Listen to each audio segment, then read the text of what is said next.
शोभितलिङ्गम् जन्मज दुःखविनाशकलिङ्गम् तत्प्रणमामि सदा शिवलिङ्गम् देवमुनिप्रवरार्चितलिङ्गम् कामदहन करुणाकरलिङ्गम्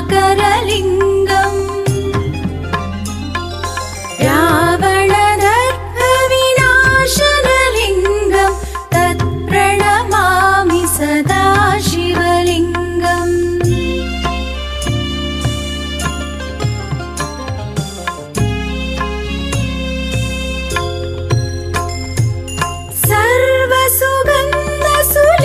सर्वसुगन्धसुलेपितलिङ्गम् बुद्धिविवर्धनकारणलिङ्गम् सिद्धसुरासुरवन्दितलिङ्गम् तत्प्रणमामि सदा शिवलिङ्गम् कनकमहामणिभूषितलिङ्गम् फणिपतिवेष्टित शोभितलिङ्गम्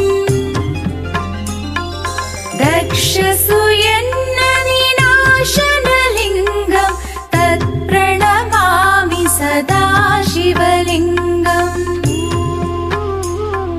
कुङ्कुमचन्दनलेपितलिङ्गम् पङ्कजहार सुशोभितलिङ्गम् सञ्चितपापविनाशनलिङ्गम् तत्प्रणमामि सदा शिवलिङ्गम्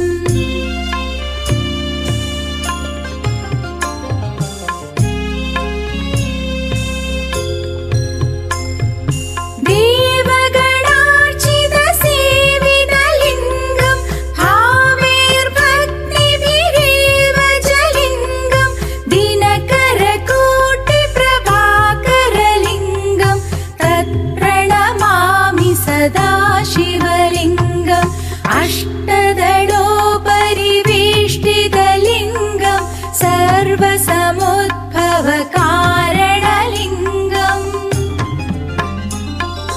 अष्टदरिद्रविनाशनलिङ्गम् तत्प्रणमामि सदा शिवलिङ्गम् सुरगुरुसुरवरपूजितलिङ्गम् सुरवनपुष्पसदार्चितलिङ्गम् परात्परं परमात्मकलिङ्गम् तत्प्रणमामि सदा शिवलिङ्गम् लिङ्गाष्टकमिदं पुण्यं यप्पडे शिवसन्निधौ शिवलोकमवाप्नोति शिवने सह मोदिते।